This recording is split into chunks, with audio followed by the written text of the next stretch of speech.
Did you know that the terrifying family of cannibals in The Hills Have Eyes was actually inspired by a real Scottish legend about a cave-dwelling killer who ate travelers for decades? That single dark story sparked one of the most frightening movies ever made. Hills Have Eyes, released in 1977, changed horror forever. It made audiences feel something raw, something primal, something they could not shake off even after leaving the theater. And behind every scream, every desert chase, and every shocking moment, there was a story waiting to be told. Let's dive in and discover 20 weird and amazing facts about The Hills Have Eyes. Number 20.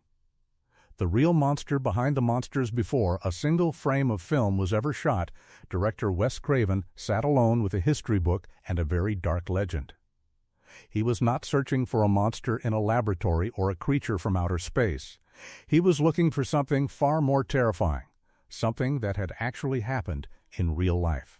And he found it in the story of Sawney Bean, a Scottish man who lived sometime in the 15th or 16th century.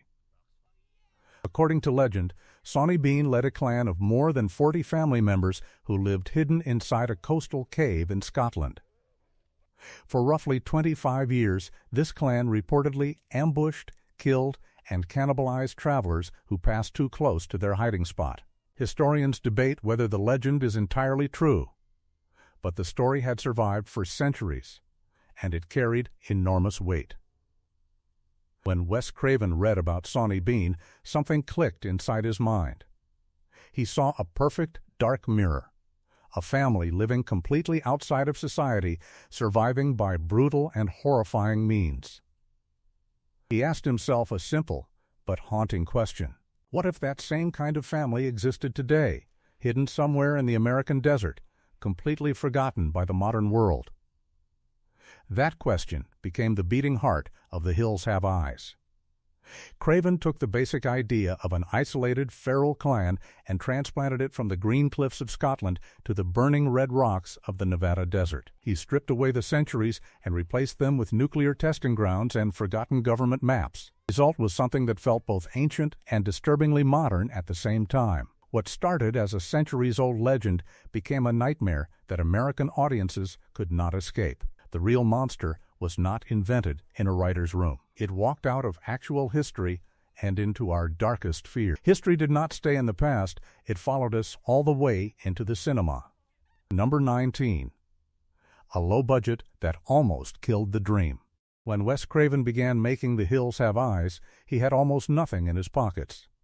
The entire budget for the film was roughly $700,000, which sounds like a lot until you understand what that money had to cover.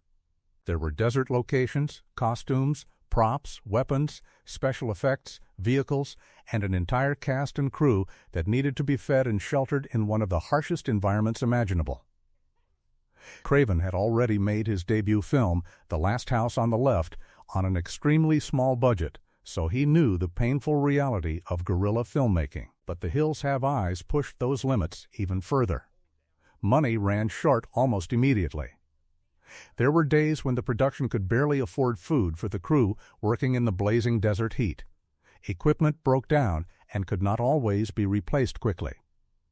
Certain scenes had to be reimagined or reshot using whatever materials were available, because buying the right materials was simply not possible. The cast members often wore their own clothes or found pieces of costume from secondhand shops because a dedicated wardrobe department was a luxury the film could not afford. Despite all of this, Craven refused to let the limitations show on screen. He believed deeply that fear did not require expensive technology or Hollywood polish. Fear required truth, and truth was something he could create with patience and creativity. He used the actual desert landscape as a character in itself, letting the harsh terrain do work that a big budget might have tried to manufacture artificially. What came out of those financial struggles was a film that felt raw and real in a way that even bigger productions could not fake. Sometimes the tightest wallet produces the most honest art. Poverty forced creativity, and creativity built terror. Number 18.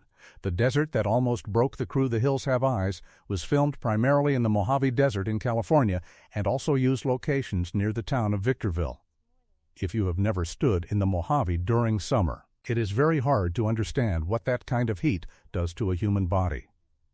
Temperatures regularly climbed past 100 degrees Fahrenheit during shooting days. The ground was hard and unforgiving. There was almost no shade. The sun hit everything with a kind of relentless, burning fury that made every single task, from carrying equipment to running across rocks, feel like a punishment. Crew members suffered from heat exhaustion on multiple occasions. There were moments when actors had to pause between takes simply to cool down and drink water because the heat was genuinely dangerous. The physical toll on the cast was enormous. Running through rocky terrain for action scenes meant twisted ankles, cut hands, and bruised knees. Nobody was pretending to struggle in those conditions. The exhaustion that appeared on the faces of the actors playing the Carter family was absolutely real. Wes Craven understood that the desert itself was doing half the work of the horror. He did not want to fight the environment, he wanted to use it. Every bead of sweat, every squinting eye, every cracked and dusty face that appeared on camera was a direct gift from the Mojave. The location was not just a backdrop, it was a weapon. It pressed down on everyone and everything, and that pressure translated directly into the desperate, suffocating tension that audiences felt in the theater. What looked brutal on screen was brutal in real life, too. The desert did not act. It simply was itself. And that was terrifying enough. Number 17. Michael Berryman and the Face That Needed No Makeup. When audiences first saw the character Pluto on screen, many assumed that the production team had spent hours in a makeup chair creating his disturbing and unusual appearance. The striking physical features, the prominent skull, the large hairless head, the deep-set eyes, seemed like they must have been carefully constructed by a skilled effects artist. But the truth is far simpler and far more interesting. Actor Michael Berryman was born with a rare medical condition called hypohidrotic ectodermal dysplasia, which affects the development of teeth, nails, hair, and sweat glands. This condition gave Berryman a completely natural appearance that was unlike anyone else in Hollywood. When Wes Craven cast him, he needed almost no additional transformation to become the terrifying Pluto. What you saw on screen was largely what Michael Berryman looked like every single day. What makes this story even more remarkable is Berryman himself. He was not defined by his condition. He embraced his uniqueness and used it as a professional strength, building an entire career in the horror genre and becoming one of its most recognizable faces. He has spoken openly and warmly about the experience of making The Hills Have Eyes, describing Wes Craven as a director who treated him with tremendous respect and dignity. Craven never asked him to feel like a freak. He asked him to feel like a character. And that distinction made all the difference in the world. The result was a performance that felt completely authentic, because there was no performance hiding underneath a layer of latex and paint. There was just a man, his story, and his face. What looked like special effects was simply a human being. And that made everything more unsettling. Number 16. Wes Craven called it his most personal film. Wes Craven made many legendary horror films throughout his career, and each one carried pieces of his imagination and his fears. But The Hills Have Eyes held a different place in his heart.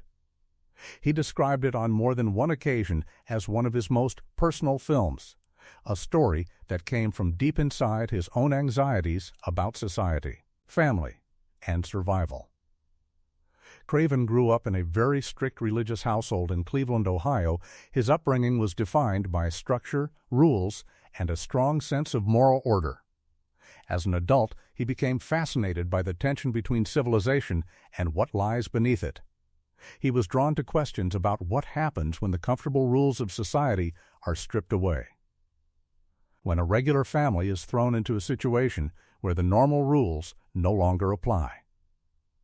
The Carter family in The Hills Have Eyes represented something he understood personally. Decent people who believed in order and safety, suddenly forced to confront a world of pure chaos. But Craven added another layer that made the film even more complex. He deliberately gave the two families, the Carters and the Savage Hill clan, a kind of dark symmetry. Both groups were families. Both were fighting to protect their own. One family simply lived by entirely different and horrifying rules.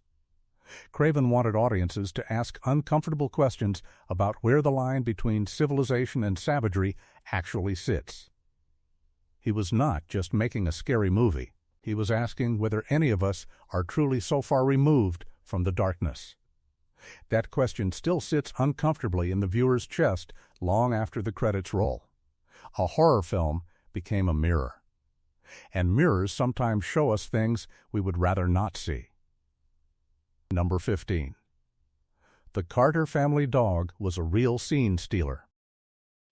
Among all the actors in The Hills Have Eyes, there was one performer who required absolutely no direction, no rehearsal, and no motivation speech from the director. That performer was Beast, the German shepherd who belonged to the Carter family in the film. In the story, Beast is one of two dogs that the family travels with, and while one dog is killed early in the film, Beast survives and becomes increasingly important to the plot as the story progresses. The dog used to portray Beast on screen was genuinely trained and genuinely impressive. His performance in several key scenes added a layer of emotional reality that human actors would have struggled to create on their own. Dogs are naturally authentic performers because they cannot fake their reactions, and Beast's responses to the chaos unfolding around him gave those scenes an unpredictable, electric energy. There is something about watching a real animal navigate genuine fear or genuine excitement that no amount of CG or clever editing can replicate. The production team worked carefully with the dog's trainer to ensure that the animal was always safe and comfortable during shooting, even in the more intense sequences. Wes Craven understood that the dog's presence grounded the horror in something recognizably domestic and warm. Beast was the family pet, the loyal companion, the creature that reminded audiences of home and safety, and watching that creature navigate such danger made the threat feel far more real. Sometimes the most powerful performance on a horror film set has 4 legs and a tail. That wasn't just a dog on screen. That was the audience's last connection to comfort. Number 14. The film was originally even darker. What audiences saw in the final theatrical release of The Hills Have Eyes in 1977 was already considered extremely intense and disturbing for its time. But what many fans do not know is that Wes Craven originally envisioned and shot material that was even more graphic and unsparing. During the editing process, several sequences were either trimmed significantly or removed entirely.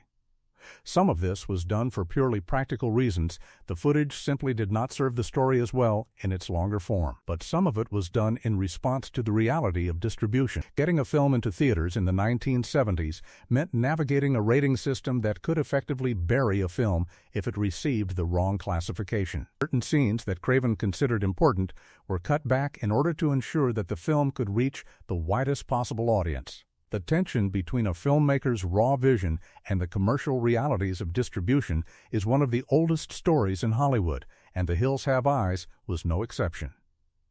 Craven later reflected on some of these decisions with a complicated mixture of acceptance and lingering regret. He understood why the cuts were made, but part of him always carried the original, unfiltered version in his mind. Some of the removed material has been discussed in interviews and retrospective analyses over the years, giving devoted fans a tantalizing glimpse of the film that might have been. The version that exists is powerful. The version that almost existed would have been something else entirely.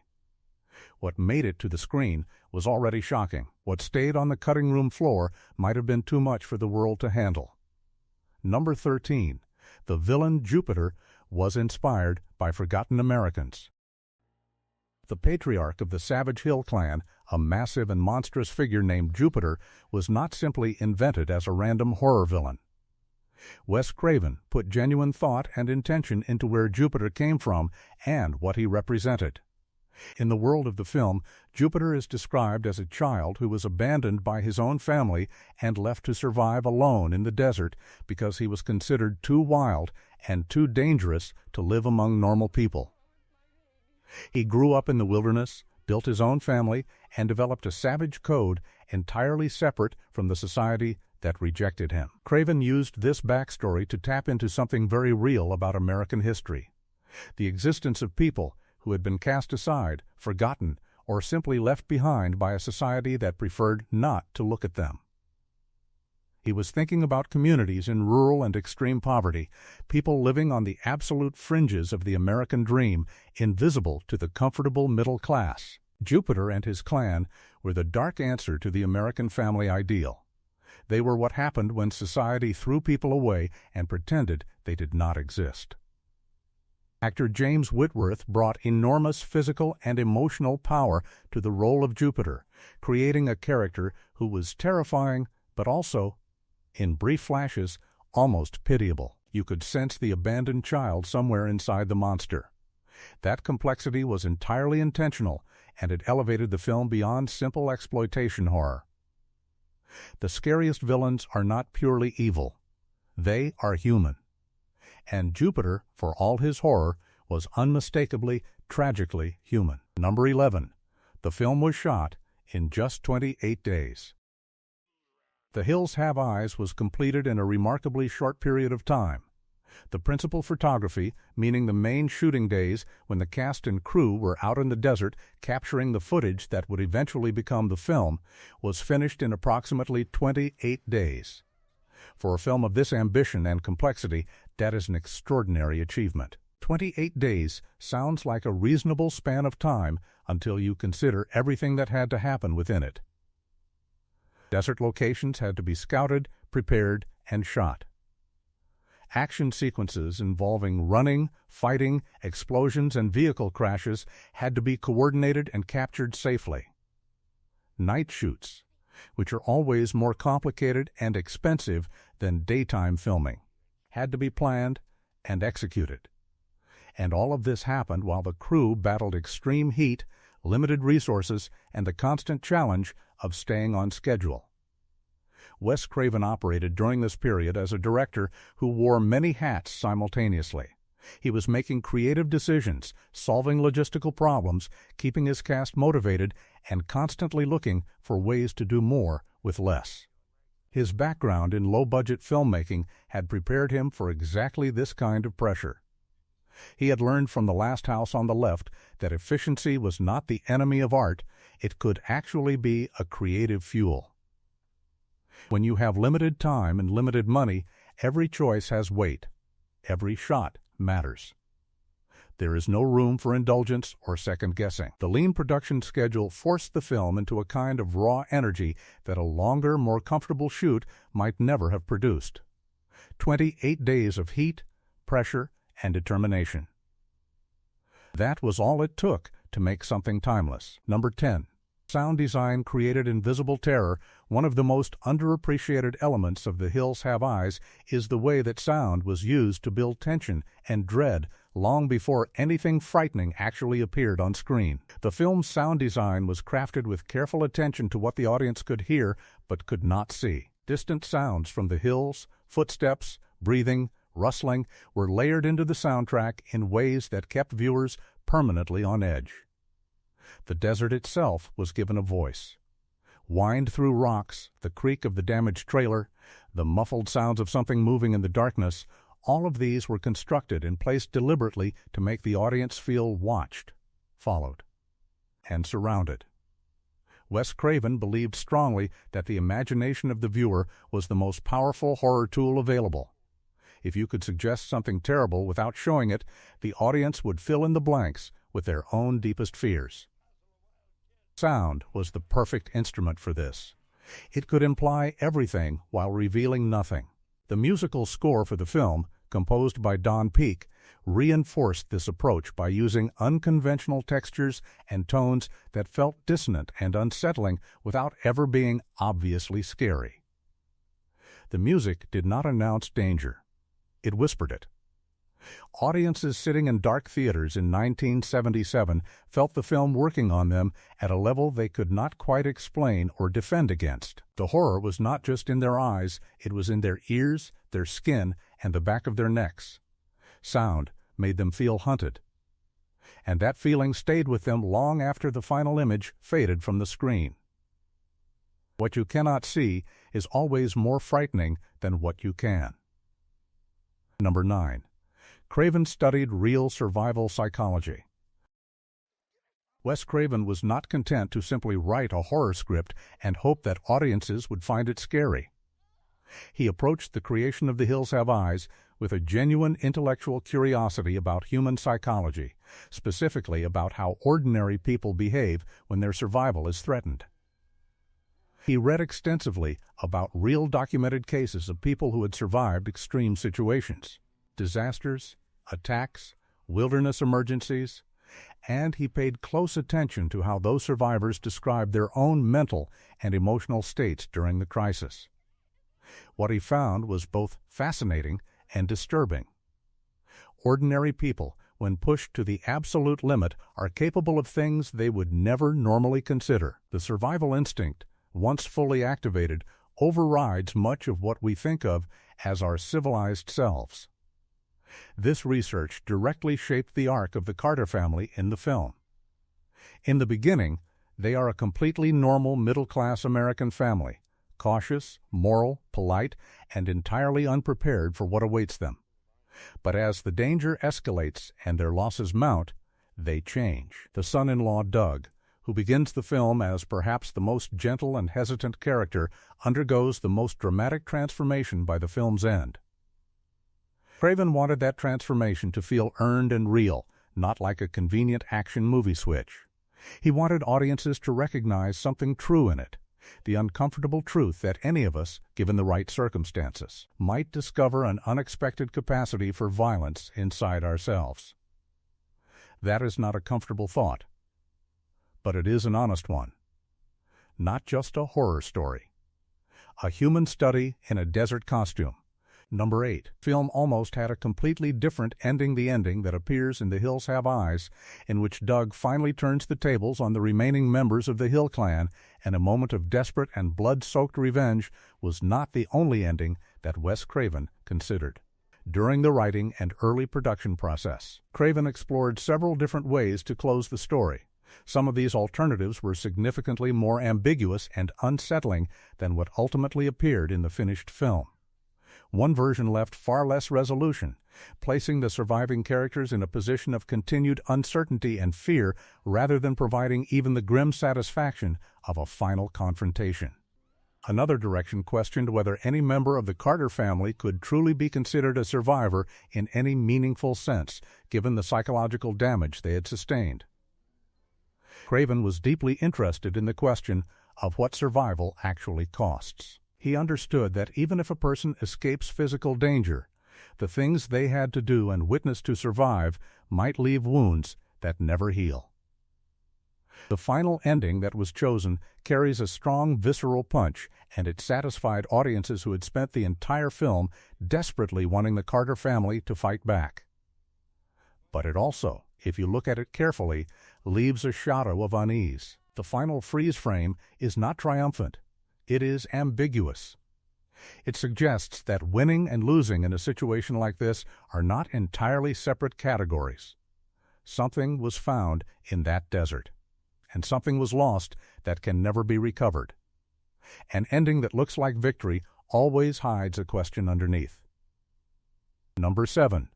The film launched Wes Craven toward nightmares. The Hills Have Eyes was the second feature film that Wes Craven directed, and its success, both critically among horror enthusiasts and financially at the box office, gave him something absolutely essential to any filmmaker's career. It gave him credibility and momentum. Before The Hills Have Eyes, Craven was still seen primarily as the director of The Last House on the Left, a controversial film that had attracted as much outrage as admiration. The Hills Have Eyes showed that his first film was not an accident. It demonstrated that Craven had a distinct voice, a genuine vision, and an ability to create sustained, intelligent horror that went beyond simple shock tactics. The success of the film opened doors that had previously been closed to him. Producers and studios began to take his calls more seriously. He was offered projects with larger budgets and bigger audiences in mind. Without the foundation built by The Hills Have Eyes, the path to his most celebrated work, A Nightmare on Elm Street, in 1984, might have been far longer or might never have happened at all. Freddy Krueger exists, in some small but important way, because a group of people survived the Nevada desert in 1977. Every step in a filmmaker's career connects to every step that came before it. The Hills Have Eyes was not just a horror film. It was the engine that powered a career and changed the entire history of American horror cinema. Number 5. The makeup effects were groundbreaking for their budget. Given how little money was available for The Hills Have Eyes, the makeup and practical effects work achieved during production was genuinely remarkable. The team responsible for the physical appearance of the Hill Clan, their wounds, their weathered skin, their wild and inhuman look, worked with extremely limited supplies and had to find creative solutions for nearly every challenge. Standard professional makeup products were sometimes substituted with improvised materials when the budget ran out. Techniques were invented on the spot to achieve effects that the available tools were not really designed to produce. The result was a visual presentation of the villains that felt genuinely disturbing and otherworldly, without ever completely crossing the line into obviously artificial territory. The imperfections that came from the limited budget actually worked in the film's favor, because they gave the characters an organic, uncomfortable reality that more polished effects might have undermined. Horror fans who study the practical effects work in The Hills Have Eyes with modern eyes are frequently impressed by how effectively the small team maximized their resources. The work done in this film contributed to a broader conversation happening in the horror genre during the 1970s about the artistic value of practical effects. A conversation that would eventually produce the extraordinary work of artists like Tom Savini later in the decade. The foundation was being built one low-budget masterpiece at a time. Old tools, brilliant hands, unforgettable results. Number 4. The film created a new template for survival horror before The Hills Have Eyes. Survival horror as a specific subgenre had not been fully defined or codified. There were certainly films that dealt with characters fighting to survive against overwhelming threats, but the particular combination of elements that Craven assembled in this film, the isolated location, the ordinary family thrown into extraordinary danger, the terrifying enemy who knows the terrain, the gradual escalation of violence and desperation created a template that filmmakers have been borrowing from ever since. The influence of The Hills Have Eyes can be traced directly into an enormous number of subsequent horror and thriller films. You can see its in Wrong Turn, in the Texas Chainsaw Massacre's extended cultural legacy, in Wolf Creek, in Bone Tomahawk, and in countless other films that place ordinary people in wilderness settings against feral, unstoppable human threats. The specific dynamic of a traveling family becoming trapped in a hostile environment that they do not understand, facing enemies who are perfectly adapted to that environment, became one of the most reliable and enduring frameworks in genre cinema. Craven did not simply make a movie. He installed a kind of architectural structure inside the horror genre that has been used to build new rooms ever since. Every filmmaker who has taken a group of characters out of their comfort zone and placed them against a terrifying enemy in an unfamiliar landscape has, whether they know it or not, passed through a door that Wes Craven opened in the Nevada desert in 1976. A small film. An enormous blueprint. One story that multiplied into hundreds. Number 3. The Carter family was deliberately ordinary. One of the most important and carefully considered creative decisions that Wes Craven made when writing The Hills Have Eyes was to make the Carter family as ordinary and recognizable as possible. He did not want heroes.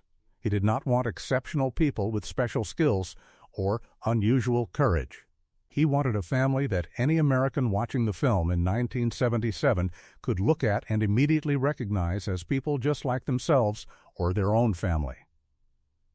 Big Bob Carter was the kind of father that many people had, loud, confident, maybe a little too sure of himself, holding his family together through force of personality rather than wisdom. His wife Ethel was devoted and practical, anchoring the family's emotional center. The younger members of the family were a mix of personalities, cautious, romantic, argumentative, afraid, that felt completely real.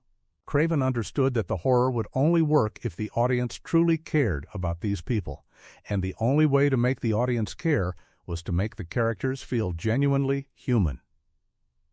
This sounds simple, but it is actually one of the hardest things to achieve in horror filmmaking.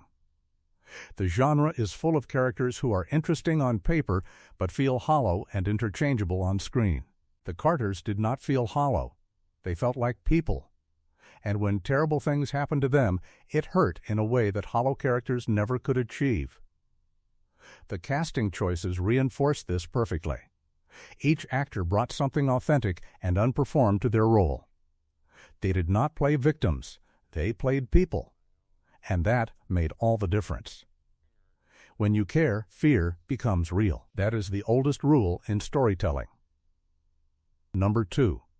The film was rejected before it became a classic. It is difficult to imagine now, looking back from a position where The Hills Have Eyes is universally recognized as a landmark of American horror cinema, that the film faced significant resistance and rejection before finding its audience. When Wes Craven first began trying to attract financing and distribution for the project, many doors were closed in his face. The subject matter was considered too extreme, too nihilistic, and too disturbing for mainstream audiences. Studios that had the resources to produce and distribute the film properly were not interested in taking the risk. The horror genre in the mid-1970s was beginning to attract serious attention following the success of films like The Exorcist and Jaws, but a small, dark film about cannibalistic desert families was still viewed by many executives as something that belonged in the grindhouse circuit, rather than in legitimate theaters. Craven persisted through this rejection with remarkable determination. He found the financing he needed through less conventional routes, and the film was eventually distributed by Vanguard, a company that specialized in independent and exploitation films. The theatrical release was limited, and initial reviews were mixed to hostile among mainstream critics. But something unusual happened. Audiences found the film, and they responded to it with a passion and intensity that no executive's prediction had anticipated. Word of mouth spread. The film ran in theaters longer than anyone expected. It eventually turned a significant profit and began attracting the kind of retrospective critical attention that transformed it from a disreputable shock film into a studied, respected classic. Rejection did not end the story, it just delayed the recognition. Every classic was once someone's gamble. Number 1. The sequel Craven never wanted. The Hills Have Eyes was successful enough to spawn a sequel, simply titled The Hills Have Eyes Part 2, which was eventually released in 1984. But the story of that sequel is one of the strangest and most uncomfortable chapters in Wes Craven's entire career. Craven directed the sequel himself, but by his own admission in multiple interviews, he did not want to make it. He was pressured into the project by financial circumstances, he needed the money, and the opportunity was presented to him at a moment when he did not have the leverage to refuse or the financial freedom to walk away. He later described the experience of making the sequel with barely concealed distaste, calling it one of the projects he was least proud of in his career. He even included flashback footage from the original film, infamously, a flashback from the perspective of the dog, in order to pad the sequel's running time without having to shoot additional material. This decision has become one of the most discussed and laughed about moments in horror film history, not because it worked, but because it revealed in the most transparent way possible exactly how little enthusiasm Craven brought to the project. The dog's flashback is almost universally cited as the moment when the sequel announces its own creative bankruptcy. And yet, even this story has a kind of poetic truth in it. It tells us something important about the film industry and about the pressures that creative people face when their work becomes commercially successful. Success does not always feel like freedom. Sometimes it feels like a cage made of your own achievements. The first film was a dream. The sequel was an obligation. And the difference between those two things is everything. Bonus fact, the lost scene that revealed too much. Among the stories surrounding The Hills Have Eyes that rarely get told in full, one stands apart for its strange mixture of artistic courage and practical necessity. During the original production, Wes Craven shot a sequence that he considered deeply important to the film's thematic argument. A scene that would have explicitly connected the Hill Clan's origins to the history of American nuclear testing in the Nevada desert. In this sequence, visual and verbal references would have made it unmistakably clear that the monstrous appearance and behavior of the Klan was a direct result of radiation exposure from government weapons testing rather than simply a product of wild, isolated living. The scene would have transformed the film from a survival horror story into something much more explicitly political, a direct accusation aimed at the American government for the human cost of its Cold War weapons programs. During the editing process, this sequence was cut from the film. The reasons were multiple and overlapping. There was a practical concern that the explicit political content would invite controversy that might damage the film's distribution prospects. There was also a creative judgment that the theme worked more powerfully when implied rather than stated directly, that making it too obvious would reduce its impact rather than increase it. But there was also, by some accounts, a degree of caution about the potential legal and political consequences of such direct accusations, even in a fictional horror context. The film that survived without this scene is still political. It still carries the message. But it carries it beneath the surface, encoded in the imagery and the backstory rather than spoken aloud. And perhaps that is exactly where it belongs. The most powerful truths in art are often the ones whispered rather than shouted. What was cut from the film lived on in every frame that remained: old wounds, new silence, and a truth that found its way through anyway. The Hills Have Eyes is not just a horror film. It is a conversation about what it means to be human, to be a family, to be a society, and to be responsible for the people and the consequences that we choose to forget. Wes Craven made this film with almost no money, in brutal heat, under enormous pressure, and with a cast and crew who gave everything they had. He made it because he had something to say, and he trusted that the horror genre was the right language in which to say it. More than 4 decades after its release, the film still speaks. It still unsettles. It still makes audiences feel the heat of the desert and the weight of the darkness pressing down from the hills. That is the mark of something that was made with genuine conviction, not just to entertain, but to reveal. The frame of The Hills Have Eyes was built by people who cared deeply about their craft, who believed that even the smallest and strangest film could carry something true inside it. And they were right. If you enjoyed these stories, please subscribe for more. Every movie hides a truth. We'll keep uncovering them, one story at a time.